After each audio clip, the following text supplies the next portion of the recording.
Welcome back to my channel, Celeb Buzz. Please share and subscribe and press the bell icon for new updates. How could Van Johnson sleep with 8 actors in one night? Van Johnson was born with the name Charles Vanell Johnson on August 25, 1916 in Newport, Rhode Island. Even though he came from a simple family that didn't show much love, his mom left the family when he was just a little kid. Van always dreamed of becoming famous in show business when he was young. He moved to New York City, where he got really into theater, working small jobs and getting better at acting in vaudeville shows and nightclubs.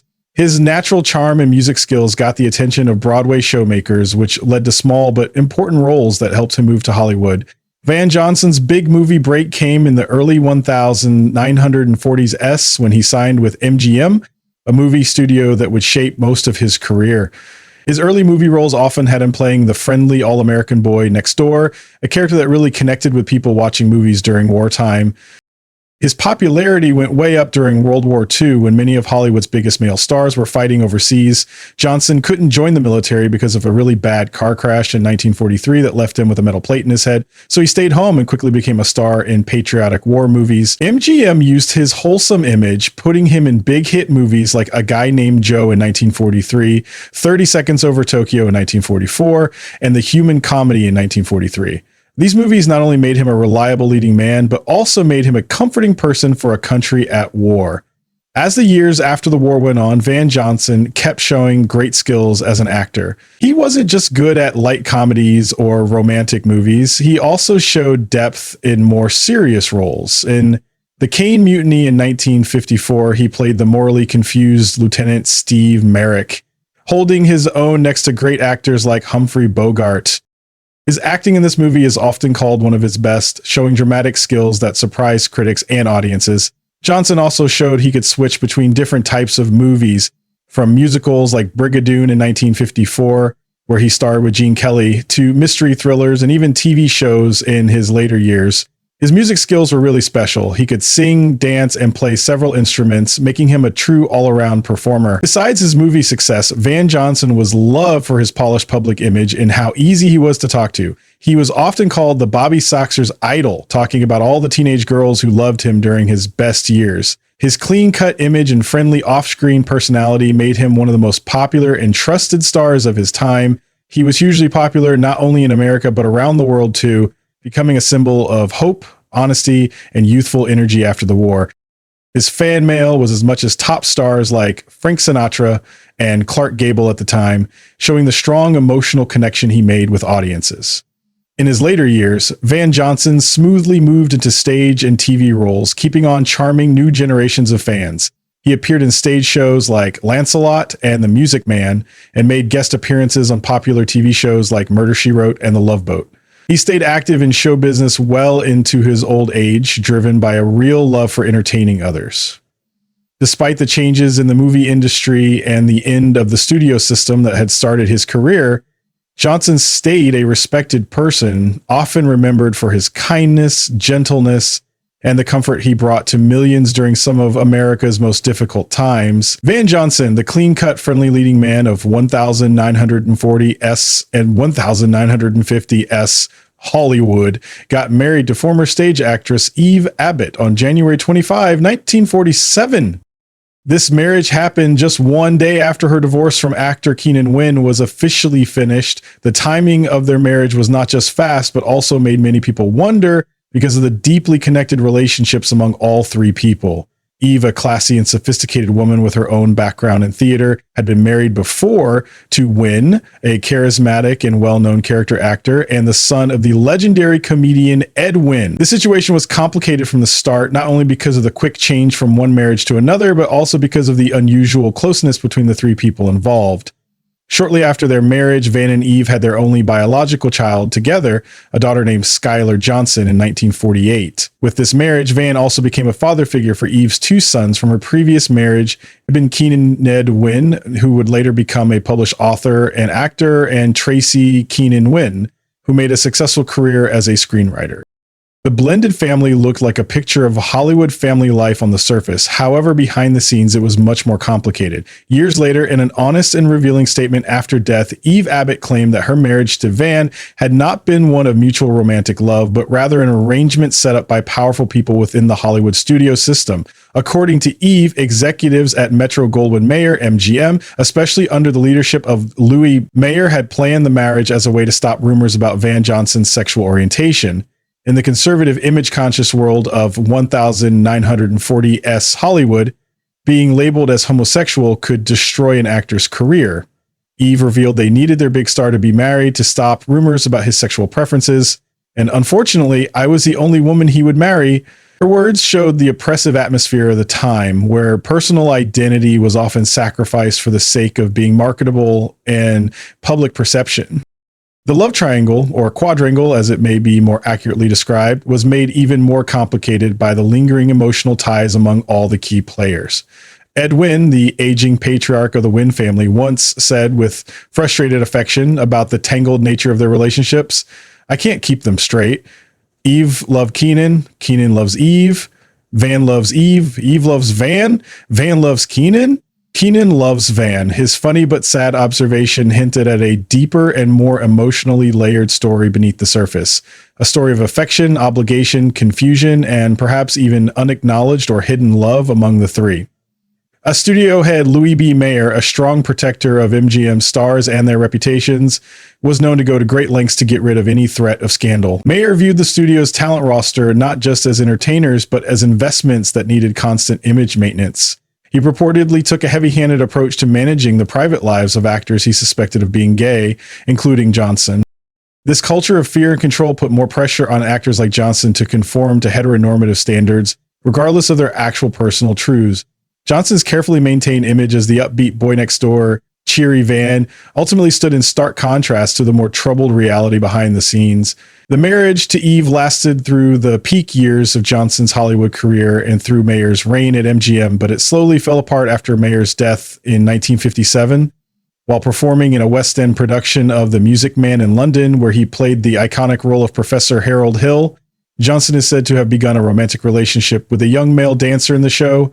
Eve's son, Ned Wynn, would later claim that Johnson had effectively left his wife and family for this dancer. He left her for a man, a boy, really. He's the lead boy dancer, Ned said in an interview, offering a rare glimpse into the inner turmoil and changing dynamics that eventually led to the end of the marriage. The couple formally separated in 1961, and after several years of being apart in legal proceedings, their divorce was finalized in 1968. Beyond the pressures of fame and the constraints of public image, Johnson was said to struggle with inner demons rooted in his early life.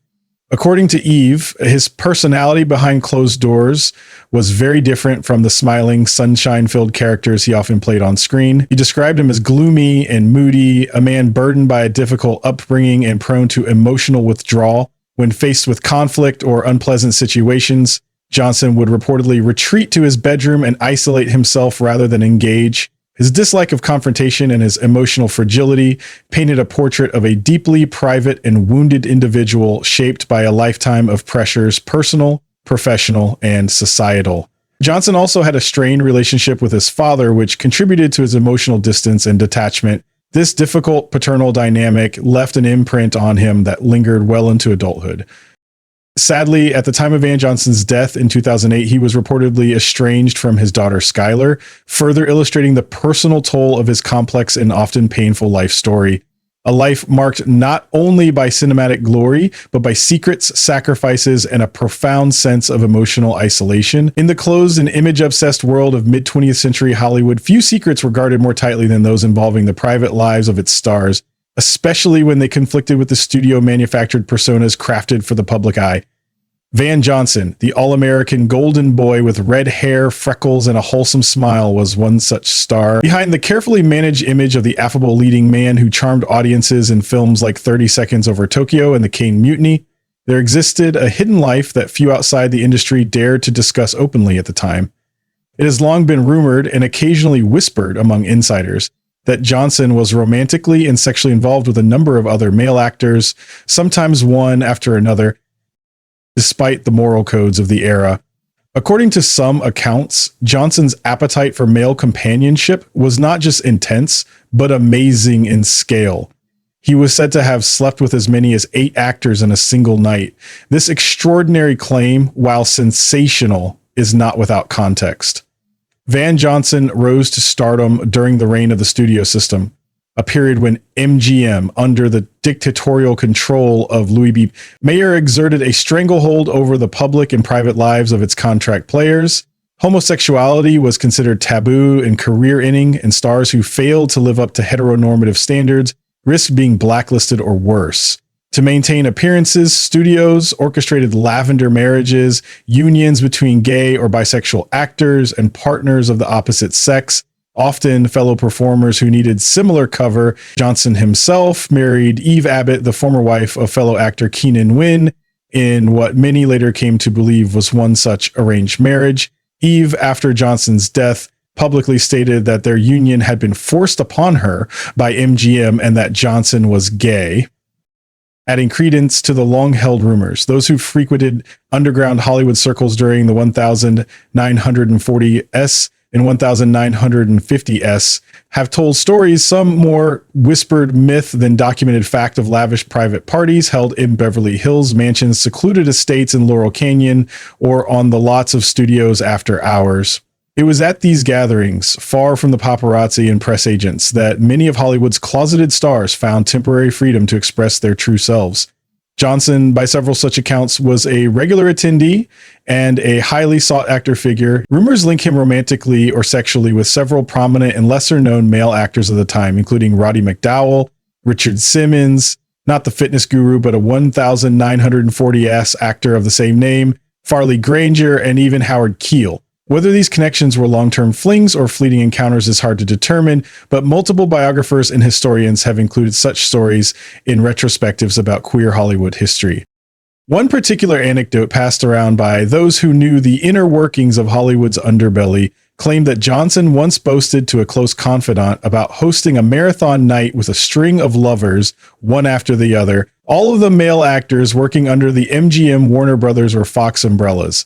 The number cited was 8, a staggering and provocative claim that has circulated among old Hollywood gossip circles for decades. The names whispered in connection with that night include Clifton Webb, Anthony Perkins, and even a young Rock Hudson, although Hudson himself was famously private and closeted for much of his early career. Whether the number is accurate, exaggerated, or entirely mythical, what matters most is what the story reflects: a hidden network of gay and bisexual men in Hollywood who navigated an oppressive system with secrecy, code, and often desperation. Johnson, with his boyish charm and seemingly conservative image, embodied the duality that many such actors had to maintain to survive in show business. The stark contrast between his public persona and private identity became a symbol of the double lives so many stars were forced to live. In hindsight, Johnson's rumored escapades, whether 8 actors in one night or a handful over a week, served not to scandalize but to humanize. They reflect a man who, like many others, yearned for connection and authenticity in a world that demanded silence and compliance. These stories, whispered through the decades, are no longer just titillating gossip. They are part of a richer, more truthful understanding of Hollywood's secret history and the price its stars paid to entertain the world while hiding their true selves. Van Johnson gradually stepped away from the public spotlight and officially retired from acting in the early 1990s, following a long and prolific career that had spanned nearly 5 decades. Known as one of MGM's most popular and bankable stars during the 1940s and 1950s, Johnson had transitioned into stage and television roles during his later years. However, by the 1990s, age and declining health led him to quietly withdraw from performing altogether. After retiring, Johnson settled into a more private life in New York City. He took up residence in a penthouse apartment located at 45 East 54th Street on Manhattan's East Side, a prestigious address that reflected his once lofty status in Hollywood. The building, a classic post-war co-op, offered him views of the East River and a quiet refuge from the bustling city below. For years, Johnson maintained a low profile, rarely making public appearances, although he was known to still occasionally interact with neighbors and admirers who recognized him. As he grew older and required additional care, Johnson eventually moved out of his Manhattan apartment and relocated to Tappan Zee Manor, an assisted living facility situated in the quaint and scenic town of Nyack, New York, along the Hudson River. This facility provided the medical attention and support he needed in his later years, while also offering a peaceful environment where he could live out his final chapter with dignity. Nyack, known for its artistic community and serene atmosphere, was a fitting setting for a man whose life had once been filled with the fast pace of film sets, stage productions, and red carpets. Van Johnson passed away at Tappan Zee Manor on December 12, 2008, at the age of 92. His death marked the end of an era for many fans of classic Hollywood cinema, as Johnson had embodied the clean-cut, all-American male ideal during the golden age of film. Despite the immense fame he once enjoyed, his passing occurred quietly, away from the fanfare and flashbulbs that had once followed him. According to public records and news reports, his remains were cremated as per either his own wishes or those of his closest surviving relatives. Though he left no biological children, his legacy lived on through his many films, his devoted fans, and his adopted daughter Skylar. Even in death, Van Johnson remained a symbol of a bygone time in American cinema, charming, polished, and eternally remembered as the red-held heartthrob of Hollywood's golden era.